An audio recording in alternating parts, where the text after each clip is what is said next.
Halo guys, dengan saya Awan di sini. Hari ini saya akan bahas khusus mengenai batas peredaran bruto tidak kena pajak orang pribadi yang UMKM yang 500 juta. Oke? Perubahan ini tuh ada di klaster PPH di Undang-Undang HPP. Dia tertuang dalam pasal 7 ayat 2A Undang-Undang PPH dengan judul batas peredaran bruto tidak dikenai pajak bagi wajib pajak orang pribadi. Jadi dulu itu di PPH di Undang-Undang PPH pasal 7 ayat 2 itu langsung ke ayat 3. Nah, sekarang disisipkan di tengah-tengah ada ayat 2A namanya. Ini dia. Oke. Pasal ini berlaku mulai 1 Januari 2022 ya, guys. 1 Januari tahun depan sudah berlaku. Oke. Isinya apa? Sebenarnya sih sangat sederhana, guys, ini. Seperti kita ketahui ya, orang pribadi itu ada dua macam kategorinya, guys. Orang pribadi ada dua macam kategori. Kategori pertama adalah orang pribadi yang penghasilan biasa. Meliputi karyawan, pekerja bebas, komisioner, profesional, juga termasuk agen asuransi, MLM, pengacara, dokter, dan konsultan pajak juga sama, termasuk gue ini. Gitu. Di sini dia terkena pajaknya itu yang tarif progresif, yang 5%, 15%, 25%, 30%, dan 35%. Oke?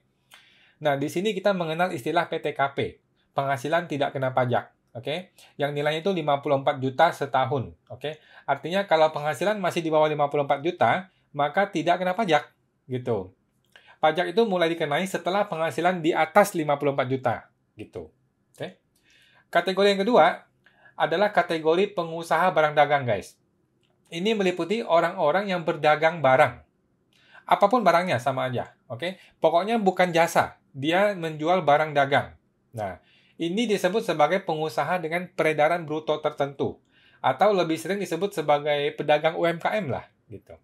Ciri khasnya, dia ini terkena pajak PPH final, guys. Nah, sesuai dengan PP 23 tahun 2018, nilai pajaknya adalah 0,5% kalikan omset dagang.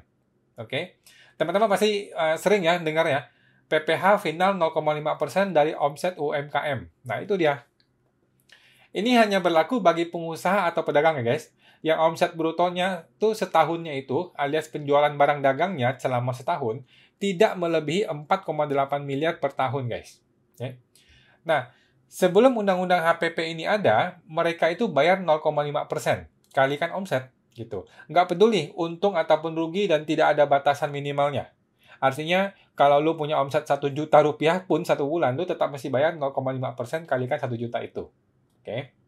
Nah, di pasal 7 ayat 2A Undang-Undang PPH nih yang akan diubah oleh Undang-Undang HPP ini dikatakan bahwa wajib pajak orang pribadi yang memiliki peredaran bruto tertentu tidak dikenai pajak penghasilan atas bagian peredaran bruto sampai dengan 500 juta dalam 1 tahun pajak. Nah, ini contoh hitungannya nih guys ya. Gua akan langsung lihat ke komputer buat teman-teman supaya lebih paham ya. Contoh, ada orang, nih Tuan A ya, pengusaha toko kelontong pada tahun pajak 2022. Oke. Dia punya omset atau peredaran usaha itu 100 juta per bulan selama 12 bulan.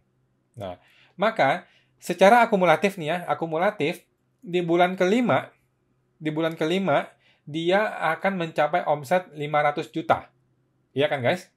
Nah, teman-teman perhatikan nih.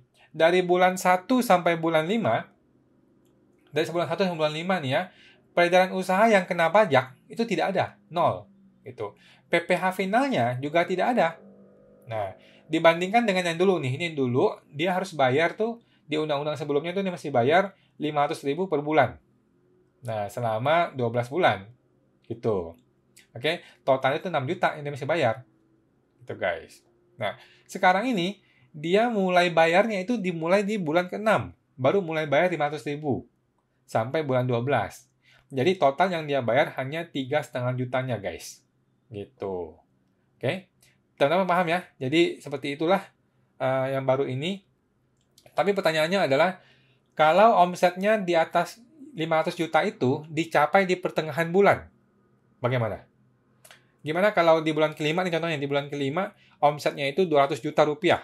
Artinya kan dia mencapai 500 juta itu di tengah-tengah bulan, bukan di akhir bulan. Nah, apakah di bulan 5 itu dia harus bayar PPH final 0,5% kalikan 100 juta atau 200 juta? Nah, ini kita masih menunggu petunjuk teknis dari PMK-nya ya guys. Kita tunggu. Belum jelas nih. Dan ketika bulan Januari sampai bulan Mei, ketika omset masih di bawah 500 juta, apakah dia harus membuat sebuah laporan-laporan pajak tertentu supaya untuk bisa mengklaim PTKP ini? Nah, ini juga kita masih belum jelas. Kita tunggu PMK-nya keluar ya guys. Oke, gitu aja guys. Ini sederhana banget ini. Sederhana banget hari ini. Untuk teman-teman yang masih ada pertanyaan ya seputar Undang-Undang HPP ataupun Tax Amnesty 2022, teman-teman boleh langsung hubungi saya di www.ta2022.com. Oke, untuk berdiskusi dan tanya jawab seputar TA 2022 dengan gua. Oke, di www.ta2022.com. Oke, tapi ingat guys, itu bukanlah jasa konsultan pajak resmi ya. Itu hanyalah jasa tanya jawab aja dalam rangka gua pengen bantu juga DJP untuk mengedukasi masyarakat. Gitu sih. Oke, terima kasih guys, sampai jumpa.